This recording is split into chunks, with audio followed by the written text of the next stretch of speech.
This is the ECOVACS DEEBOT T30S AI Robot Vacuum and Mop, and I've been using it as my daily cleaner for a while. In this video, I want to share what actually stood out to me, what tripped me up, and who I think will be happiest with it. Key features you'll hear me mention a lot are the 11,000p suction, TruEdge Adaptive Edge Mopping, the ZeroTangle brush, AIVI 3D Obstacle Avoidance with TrueMapping 2.0, and the upgraded OMNI Station that washes the mop pads with 158 degrees Fahrenheit hot water, auto-empties, refills water, and dries the pads with hot air. The look is clean and understated. The robot is the standard round style in matte black, with 3 simple buttons on top so I can start a whole home clean, do a spot clean, or send it home without opening the app. Underneath, there's a single side brush, the ZeroTangle roller, and 2 spinning mop pads that are easy to pop off and rinse. The station is big and does ask for a solid chunk of floor against a wall. It's better looking than most, because ECOVACS hides the tanks and bag behind smooth panels, but you'll still need to plan where it lives. The water tanks lift out from the top, and the dust bag sits behind a front door. Everything clicks into place in a way that feels sturdy, not flimsy. In my opinion, the overall build feels premium enough for the price, with a layout that makes day-to-day maintenance simple. From my experience, setup was straightforward. The app connected quickly over Bluetooth and Wi-Fi, and the first map of my downstairs was done in minutes.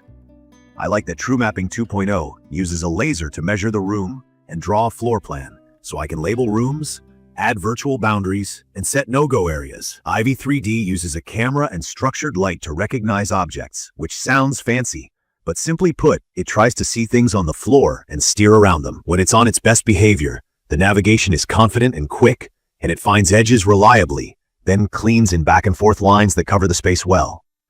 I also like how quickly it docks and refills. The station washes the pads with hot water, empties the bin, and then blows hot air through the mops, so I'm not smelling damp fabric the next day. Suction is where this thing flexes.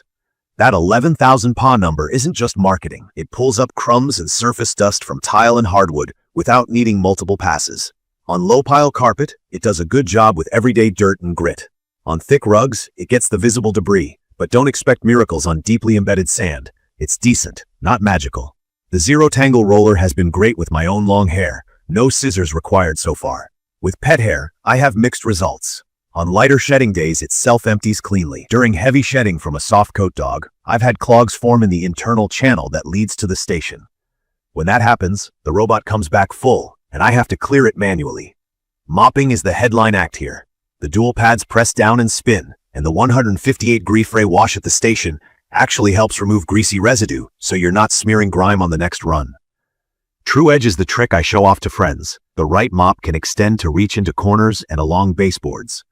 It gets closer to my kitchen toe kicks than other round robots I've used. Stain handling is smarter than I expected. If it finds a dark spot, it increases water, scrubs that section multiple times, and then continues the route.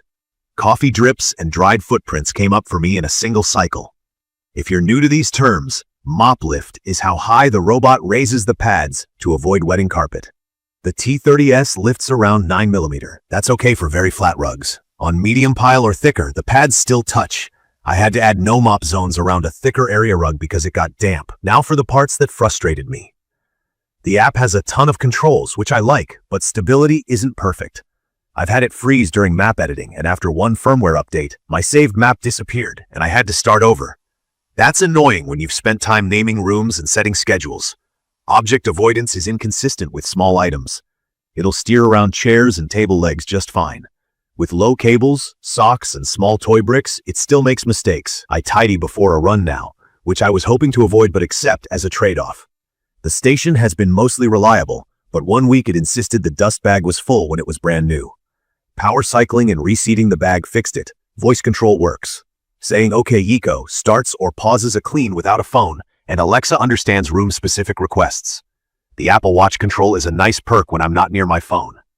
I also like the foot tap start on the bumper. It's a small touch that turns out to be genuinely useful. Battery life hasn't been a concern. I get long runs on standard suction and mopping, then it tops up and picks up where it left off if the job is big. In my opinion, the everyday convenience of the OMNI Station is the reason to buy this. I'm not washing mop pads in the sink or emptying a tiny dustbin after every clean. The hot water wash plus hot air dry keeps the mops looking and smelling fresh, which makes me more likely to run it often. TruEdge is the second hero. Edges and corners are where most robots leave a gray line of dust. This one actually tackles that zone, and it shows. The third positive is suction and coverage. Even on a quick pass, high traffic areas look better, and I don't see the fuzz and crumbs that used to collect near chair legs. From my experience, the app's feature set, when it behaves, is powerful. Room level control, water flow tweaks, and custom sequences make it feel personal to my space. Key features like ZeroTangle help keep the roller clean, and even though I've had clogs during heavy shedding, on normal days, I don't pull hair off the brush at all. I also appreciate small quality touches like the washable filter and the way the water tanks have handles that don't splash when I carry them to the sink. I do want to be clear about the compromises so expectations are fair. Small object avoidance still needs work, and map reliability depends on stable firmware. Mop lift is modest, so thicker rugs require no mop zones. If you have a big soft coat shedder, be ready to check the internal channel from time to time. None of these are deal breakers for me, but they are real. It's perfect for homes with mostly hard floors, a few flat rugs, and people who want the closest thing to hands-free mopping. If you're okay with a quick pre-clean to pick up cables and you value edges looking clean, you'll be happy.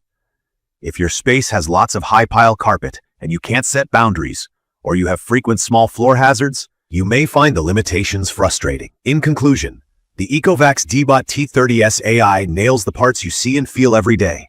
Strong pickup, cleaner edges, and mops that don't smell gross because the station handles the dirty work with hot water and drying.